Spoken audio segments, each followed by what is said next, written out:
12월 27일 2020년도 마지막 예배를 드리시는 고등부 친구들을 환영합니다. 다 함께 사도신경함으로 신앙을 고백하도록 하겠습니다.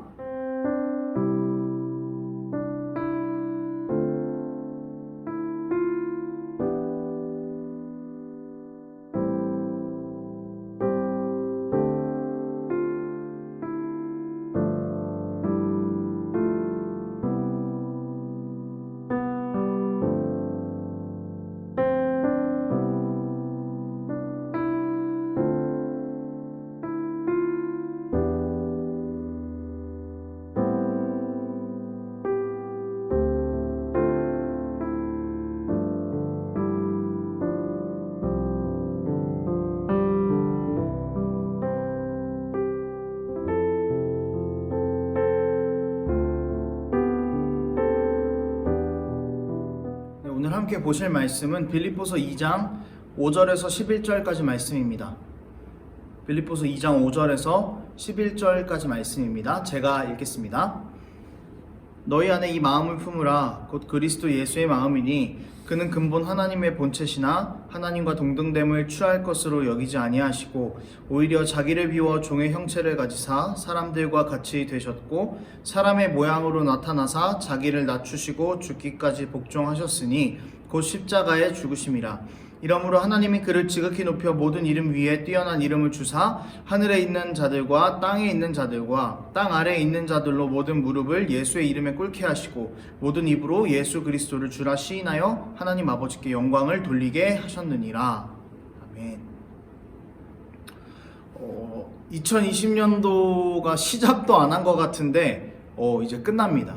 오늘이 마지막 주일이죠. 거의 절반 정도 되는 주일을 비대면으로 예배를 드리면서 그렇게 올 한 해를 지냈던 것 같아요. 허전함도 있고 또 지침도 있었는데 저는 개인적으로 좀 스스로가 좀 게을렀던 것은 아닌가 하는 그런 생각도 들었고요. 또 신앙적으로 많이 쓰러져가는 그런 모습들을 보면서 2021년도에는 조금 더 최선을 다해야겠다 이런 생각들이 들었습니다. 올해를 보면서 특히 눈에 띄었던 모습들은요, 교회의 모습들이었던 것 같아요. 교회의 아픈 모습들을 참 많이 봤습니다. 사람들이 교회에 대해서 유난히 손가락질을 많이 하던 해이기도 했고, 교회 내부의 성도들도 교회에 대해서 참 많은 고민들을 하게 됐던 것 같아요. 그러면서 늘 고민을 던졌던 것 같습니다. 교회는 무엇이 교회일까? 교회는 어떤 게 교회일까? 어려운 시대를 보내는 세상에서 교회는 어떤 역할을 할 수 있을지 우리가 이것들을 오늘 마지막 시간을 통해서 고민해보는 시간이 됐으면 좋겠어요. 오늘 2020년 마지막 말씀을 함께 살펴보면서 교회가 어떻게 해서 세상에서 교회다운 교회의 모습으로 설 수 있을지, 또 교회가 어떤 방법으로 이 세상에서 해답이 될 수 있을지 그것들을 함께 살펴보았으면 좋겠습니다. 빌립보서 2장에서는요, 바울은 성도들에게 서로 섬기고 사랑해라 라는 것을 강조합니다. 섬기고 사랑하는 것은 기독교에서 당연히 해야 되는 일들이죠. 그런데 조금 더 구체적으로 너희가 왜 섬기고 너희가 왜 사랑해야 되는지를 설명하고 있습니다. 그리고 어떻게 사랑해야 하냐, 그 방법까지도 바울은 이야기를 하고 있습니다. 6절에서 8절 말씀을 한 번 더 볼 건데요, 제가 읽을게요. 그는 근본 하나님의 본체시나 하나님과 동등됨을 취할 것으로 여기지 아니하시고 오히려 자기를 비워 종의 형체를 가지사 사람들과 같이 되셨고 사람의 모양으로 나타나사 자기를 낮추시고 죽기까지 복종하셨으니 곧 십자가에 죽으심이라. 바울은 먼저 섬기고 사랑해야 하는 이유를 예수님으로 두고 있습니다. 그리고 어떻게 섬겨야 되냐라는 것을 통해서도 예수님의 모습을 그 예로 들고 있죠. 6절에서는 예수님께서 하나님의 본체다라고 그렇게 이야기하고 있습니다. 이건 뭐냐면은 하나님과 예수님은 동등하신 분이라는 거죠. 한 하나님이라는 겁니다. 그런데 예수님께서는 하나님과 동등하게 여겨지는 것을 원하지 않으셨다라고 이야기를 하고 있습니다.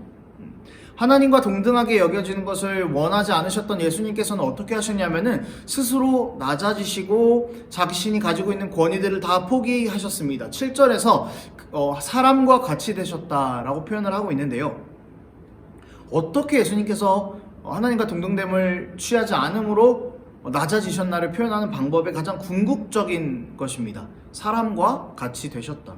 예수님보다 훨씬 못한 사람이 되었다라는 겁니다. 여러분, 찬송가에 보면은요, 이런 찬송가가 있어요. 만왕의 왕 내 주께서 왜 고초당했나 하고, 이 벌레 같은 날 위해 주보혈을 렸네. 사람을요 벌레 같다라고 표현하고 있어요. 기분이 좀 나쁠 수 있는데 아마 사람 입장에서 제일 낮은 표현이 벌레 같다라는 표현이어서 이렇게 작곡을 한 사람은 그렇게 노래를 쓴 것 같아요. 이 찬송가의 표현을 빌리자면 예수님이 사람의 모습을 취하셨다는 것은 예수님의 기준에서 벌레만도 못한 수준으로 내려갔다라는 겁니다. 굉장히 1차원적인 접근인데, 우리가 친구에게 야, 이 벌레 같은 놈아라고 하면 기분이 좋을 사람이 아무도 없죠. 그리고 벌레는 할 수 없는 것들이 너무나 많은데, 어쨌든 예수님께서 이 벌레만도 못한 사람만큼 낮아지셨다라는 것을 의미합니다. 여러분, 예수님께서요 이만큼이나 낮아지신 거예요. 낮아지신 것도 거기에 모자라서 우리를 위해서 죽으시기까지 하셨습니다.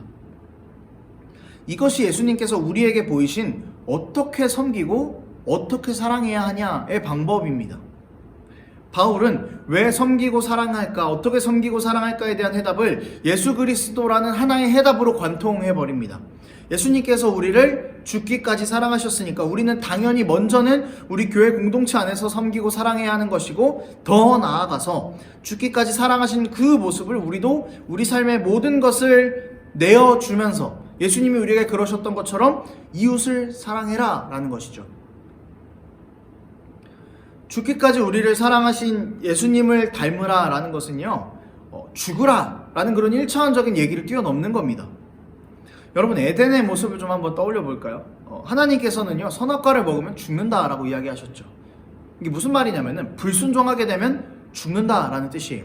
또 선악과를 따먹는 것은 하나님의 통치를 거부한다 라는 걸 말합니다. 왕이신 하나님께서 먹지 마 라고 이야기했는데, 그 다스림 안에서 인간이 그것을 따먹는다는 것은 통치를 거부하는 거죠.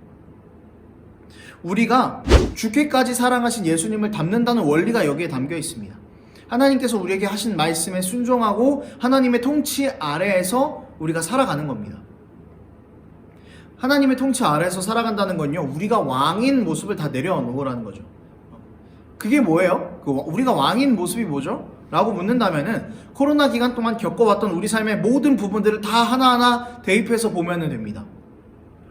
신앙이 무너져 있었죠. 신앙이 무너졌다는 건 내 마음대로 살아간다는 겁니다. 하나님의 뜻대로 살아가지 않는다는 거죠. 예배의 자리를 지키지 못했던 것은 기본이죠. 말씀 보는 것도 작년보다는 더 훨씬 올해는 덜했습니다. 찬양을 듣는 거요, 역시 올해는 엄청나게 많이 망가져 있었죠. 내가 주인인 삶을 우리가 이 기간 동안 신앙적으로 살았다는 겁니다. 먼저는 신앙이 무너진 우리의 자리를 세우는 거, 이거는 굉장히 기본적인 거고요. 세상은 어떤가요, 여러분? 코로나로 인해서 어떻게든 살아내보려고 더 각박해지죠. 더 이기적으로 가고 있습니다. 피로도로 인해서 사소한 것 하나에도 인내심을 잃고 더 쉽게 화내고 더 쉽게 무너지고 있습니다. 이런 세상에서 죽기까지 사랑하신 예수님을 닮으라는 거예요. 그 사랑을 실천하라는 거예요. 그게 우리에게 주어진 과제라는 거죠. 여러분, 우리는 만회할 필요도 있을 것 같아요. 코로나 기간 동안 진짜 이기적이었던 교회 모습들, 세상 사람들에게 지탄받았던 모습들 사과해야 되고요, 만회를 할 필요도 있습니다. 우리가 실수했습니다, 우리가 잘못했습니다 라고 말하는 거요, 당연한 겁니다. 그런데 우리는 이런 수준을 넘어서서 세상 안에서 그리스도인이 왜 다른지, 세상 안에서 그리스도인이 어떻게 다른지, 이기적이고 갈수록 힘들어져 가고 소망 없어져 가는 세상에서 왜 하나님의 말씀이 유일한 소망이 되는지를 우리가 우리의 삶을 통해서 드러내야 한다는 거예요.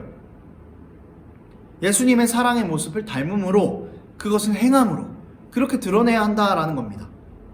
양보하고요, 더 사랑하고요, 더 챙겨주고, 더 관심 가져주고, 내가 있는 것을 나누기도 하고, 나보다는 이 사람의 기분을 더 먼저 생각하기도 하고, 내가 이기적인 것 꽉 쥐고 있는 것을 놓아버리기도 하고, 내가 좀 힘들어도 도와주고, 정말 너무나 많은 실천의 여러 가지 방법들이 있습니다.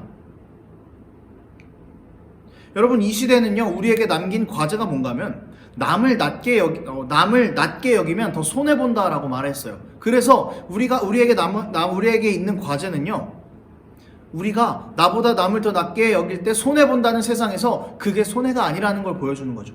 그것이 손해라고 할지라도 괜찮다라는 걸 보여주는 거. 이게 그리스도인들에게 주어진, 세상 안에서 주어진 과제라는 것입니다. 예수님의 요구가 우리에게 되게 부당하게 느껴질 수 있을 것 같아요. 죽으라는 거야? 나한테 손해보라는 거야? 나는 뭐 아무것도 갖지 말라는 거야? 그런데 여기서 중요한 게 있습니다. 여러분, 예수님의 낮아지심 다음에 따라왔던 건요, 십자가의 영광이었어요. 다 낮아진 예수님께 하나님께서 어떻게 하셨나 보니까 모든 이름 위에 뛰어난 이름을 주셨다라고 성경은 말합니다. 우리로서는 상상할 수도 없는 낮아짐, 그 다음에 우리가 상상도 할 수 없는 영광이 예수님께 허락되었습니다.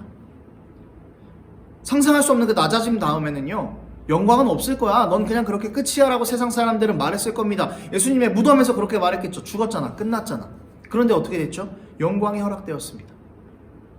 영광의 근원은요, 예수님의 낮아지심과 겸손이었다는 거죠. 세상에서 나를 닮아 죽기까지 세상을 사랑하고 세상에서 나를 드러내라고 하신 그 예수님의 말씀에 순종했을 때 우리에게는 여러분, 영광이라는 결과가 따라오는 겁니다.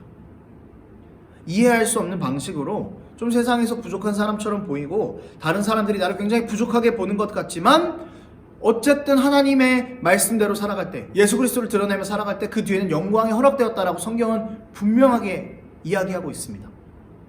십자가의 죽음 다음에 예수님께서 부활하셨고 하나님 우편에 앉으셨던 것처럼 십자가의 길이 바로 이런 겁니다.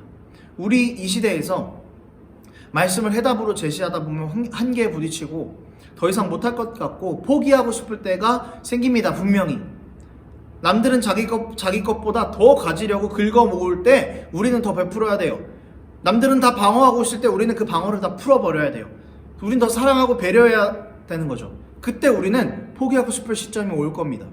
그런데 한 번만 더 생각합시다. 우리에게는 하나님 나라라는 가장 궁극적이고 귀한 영광이 허락되어 있습니다. 예수님이 우리한테 야, 너네 다 포기하고 살아, 너희를 다 죽이면서 살아, 하나님 왕이니까 그냥 하나님 따라서 손해보면서 살아 라고 말하는 거 아무 근거 없이 하시는 말씀이 아니에요. 제발 너희가 믿음의 눈을 들어서 내가 완성한 영원한 하나님 나라의 영광에 너희가 참여할 수 있으면 좋겠다. 그리고 그 참여하는 자들의 태도로서 말씀대로 행하고 예수님을 드러내면서 살아라 라고 우리에게 그렇게 과제를 주고 계신 것입니다. 여러분, 말씀을 좀 정리해 볼게요. 여러분, 우리에게 주어진 세상은요, 하나님의 영광을 드러내는 필드입니다. 우리가 올 한 해 필드에서 제대로 살지 못했던 모습들을 좀 떠올려 봅시다. 세상으로부터 지탄받았던 교회의 모습, 또 나 자신도 완전히 무너져버렸던 신앙의 모습들, 또 세상 친구들과는 전혀 아무런 구별이 되지 않는 모습으로 세상 사람들보다 어쩌면 더 못하게 살아갔던 모습들, 이제는 우리가 좀 이런 모습에서 벗어나야 된다는 거예요. 벗어나는 것을 보다도 더 나아가서 오히려 우리의 모습을 통해서 예수님이 드러날 수 있게 우리가 다시 우리의 신앙적 가치관과 행동적 가치관을 성경으로 바로 세워나가야만 합니다. 예수님 우리를 위해 죽으시고 부활하신 그 사랑 기억하면서 이제 그 사랑을 가지고 세상에서 살아갈 수 있었으면 좋겠어요. 여러분, 교회는요, 더 심하게 욕먹어요. 똑같은 것을 잘못해도 교회는 더 심하게 욕을 먹어요. 더 심하게 지탄을 받아요. 그런데 교회가 정말 선하게 행동할 때 주어지는 것들, 세상 사람들의 평가, 그것을 넘어서서 주님께서 우리에게 약속하신 하나님의 나라라는 영광이 있다는 것을 반드시 기억하는 우리가 되었으면 좋겠습니다. 세상의 방법대로 살면은요, 세상에서 맞춰서 인정받으면서 그렇게 살 수 있어요. 그런데 거기에 영광은 없습니다. 이것을 분명히 기억했으면 좋겠어요. 여러분, 올해보단 내년이 더 힘들 겁니다. 신앙적 가치관을 가지고 살아가기가 올해보단 내년이 더 힘들 거예요. 이미 핍박받고 있잖아요. 선생님들은 직장에 가는 것들도 눈치 보면서 그렇게 살아가고 있습니다. 그렇게 핍박받고 있어요. 학교에서 야, 너 교회 다니지라고 하면서 니네 교회 막 이거 봐, 제대로 못하잖아 라고 말하는 거 올해보다 내년이 더 힘듭니다. 그렇지만 여러분, 우리에게 약속된 하나님 나라 영광 바라보면서 다시 우리를 세우고 그렇게 한 걸음 한 걸음 다시 걸어갈 수 있는 우리의 삶이 되었으면 좋겠습니다. 2021년 꼭 그렇게 하나님의 말씀대로 살아가기를 다짐하며 귀한 하나님과 동행하는, 귀한 발걸음으로 하나님과 동행하는 우리 은혜의 동산교회 고등부 친구들이 되기를 바랍니다. 함께 기도하겠습니다. 하나님 아버지, 감사합니다. 2020년 우리가 하나님의 은혜로 정말 힘들게 걸어왔지만 그래도 무사히 잘 걸어왔습니다. 하나님, 우리가 살아왔던 그 모습들, 우리의 뒷자리들을 다시 한번 정돈합니다. 신앙으로 무너져 버렸던 자리를 정돈하고 하나님의 말씀으로 세우지 못했던 자리들 다 점검하고 이제 하나님 말씀으로 다시 살아가기를 원합니다. 주님, 십자가의 영광 기억하며 그 영광이 우리에게 허락되었음을 고백하며 살아가는 우리들이 될 수 있도록 아버지와 붙잡아 주시옵소서. 감사드리며 예수님의 이름으로 기도합니다. 아멘. 주기도문함으로 오늘 예배를 마치도록 하겠습니다.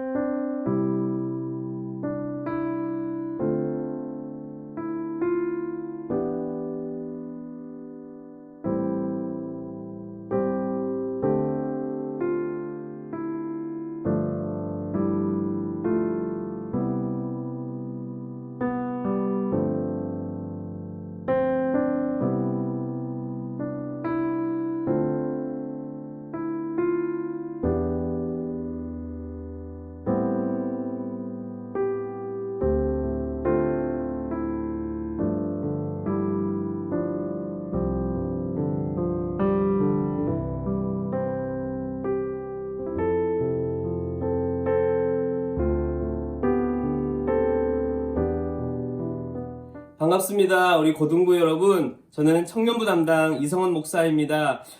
먼저 코로나로 인해서 2020년도 학업하시기에 또한 신앙생활에 많은 어려움이 있었을 텐데요. 그 가운데서도 최선을 다해서 올 한 해를 보내셔서 너무나 감사를 드립니다. 2021년도 또 새롭게 올라오는 우리 고등부 친구들이 있을 텐데요. 정말로 환영하고요. 그리고 이 고등부에서 더욱더 신앙의 성장을 이뤄가길 기도하겠습니다. 그리고 이제 고3을 마치고 20살로 이제 청년부로 올라오는 청년들이 있을 텐데요. 너무나 반갑고 또한 환영합니다. 함께 청년부에서 즐겁게 신앙생활하며 또 함께 즐겁게 교제를 나누며 함께 은혜로운 시간을 보냈으면 좋겠습니다. 감사합니다.